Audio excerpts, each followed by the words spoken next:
Before you made the decision to actually be in this body, you made a lot of other decisions.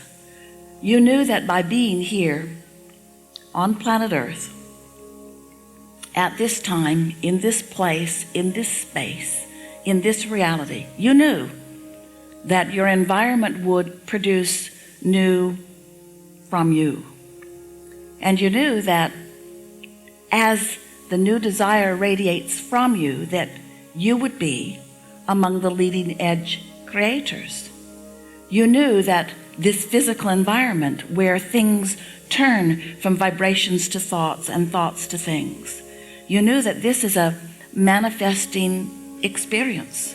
You knew that you didn't come just to dream or only to meditate or only to be. You knew that you would be here to observe and to compare and to consider and to choose.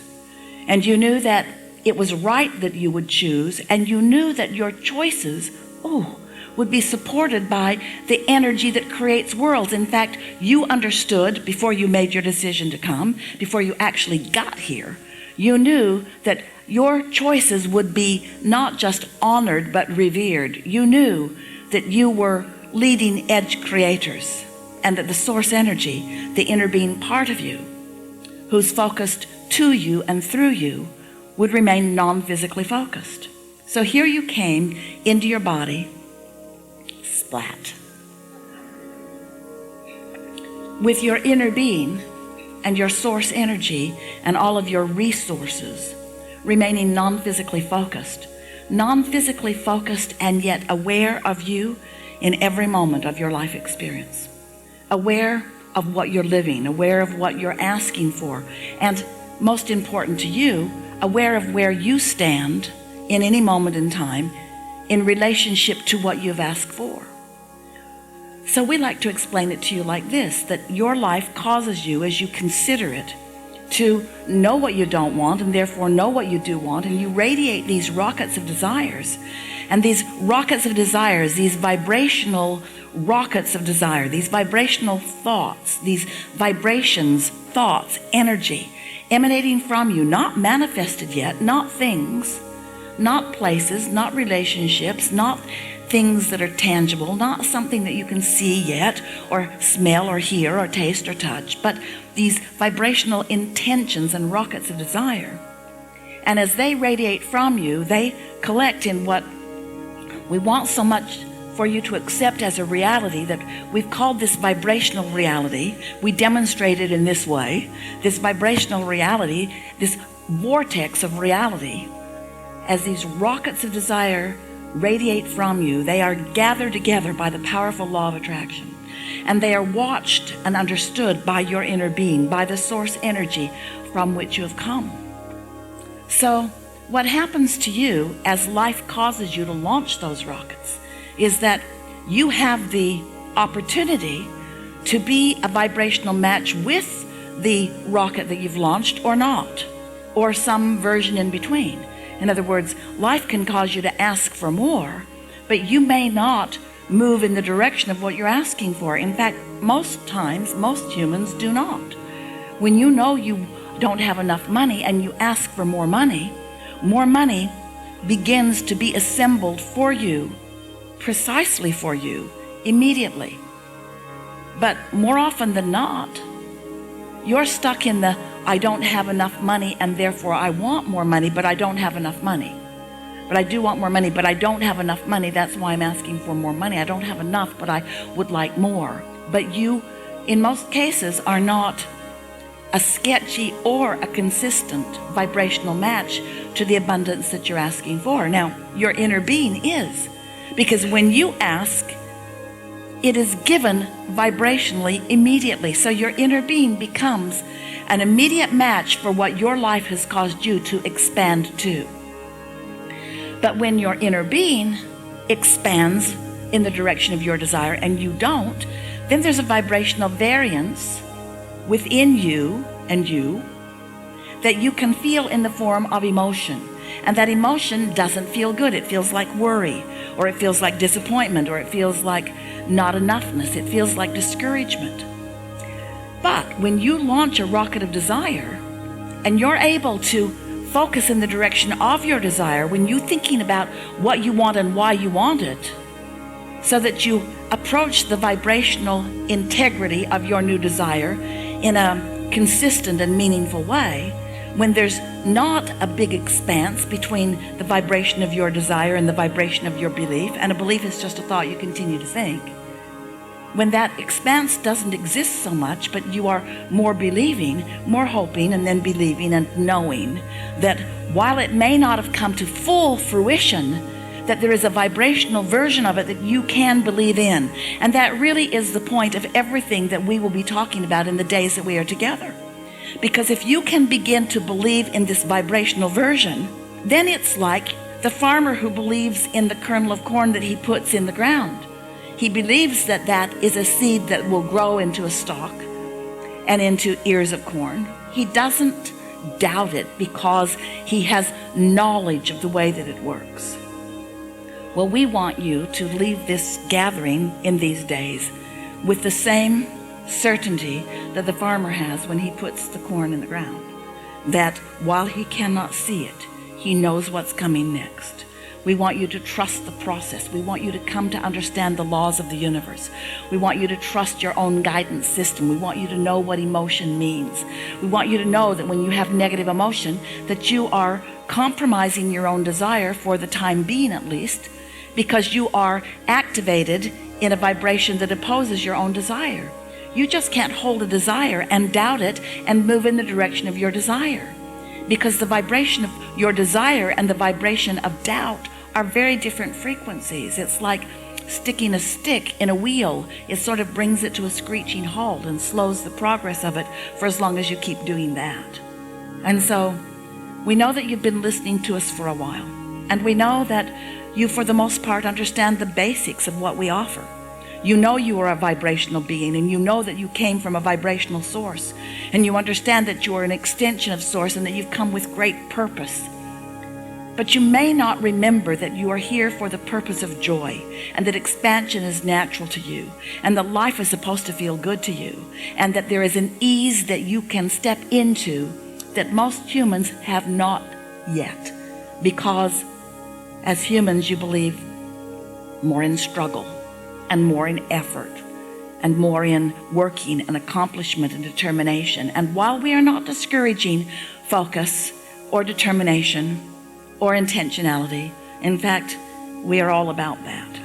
But we want you to leave this gathering with a new determination to allow the laws of the universe to work for you, and for you to find a way to work within them, because you cannot buck the laws of the universe. And what so often you do, you don't mean to, but you buck your own current. You desire something and then you talk against it. You say, I want this, but then you explain how it is. And it's your explanation of what is that holds you back more than anything else, because what is really old news in terms of manifestation. It's like gum that you've chewed all the flavor out of. What is isn't where the action is. It isn't where the primary attention of source is. It isn't where the new enthusiasm is. It isn't where the energy that creates worlds is. It's where what you've been doing has already been done, and now you're on to other things. But mostly you don't want to look onto the other things where the energy is flowing and where the action is and where the juice is juiciest, because for this one reason, and we're going to do our best to talk you out of this in the days that we are together, because in your humanness, and you are beautiful, you adore your ability to see and hear and smell and taste and touch. You like the tangible, and we like it too. We like it for you too.